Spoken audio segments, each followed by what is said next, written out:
July 8 నుంచి ఉచిత ఇసుక విధానం అమలు కావాలని కాకినాడ జిల్లా కలెక్టర్ షాన్ మోహన్ పేర్కొన్నారు. జిల్లాలో ఈ నెల 8 నుంచి ఉచిత ఇసుక పంపిణీ విధానం ప్రారంభించాలని జిల్లా కలెక్టర్ షాన్ మోహన్ సగిలి అధికారులను ఆదేశించారు.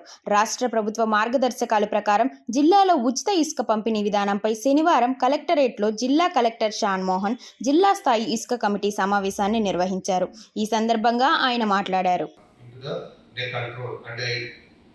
Trying to protect so far because we are yet to come up with a good policy. And the same also brought to me also the two agencies, they also agreed to hand over the whatever the sand available and excavator and the district level sand committee to take control of these sand under their control and have a problem from the age of identified some of the desiltation points.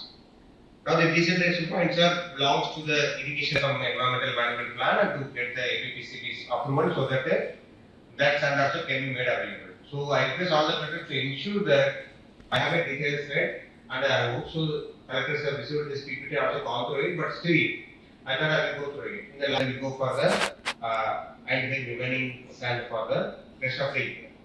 Besides this, we also have a desiltation points at Prakasam barrage and Orosura barrage. So collector of those irrigation officials and come back to us what to be done because our processor has already been requested for necessary instruction to the irrigation officials. He will be giving the instruction.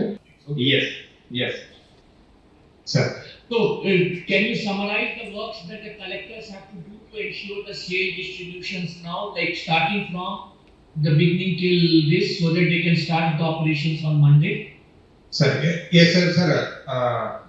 I will summarize. Right now, whatever prices are available at the stock point for sale, once you finalize, see that adequate publicity is given.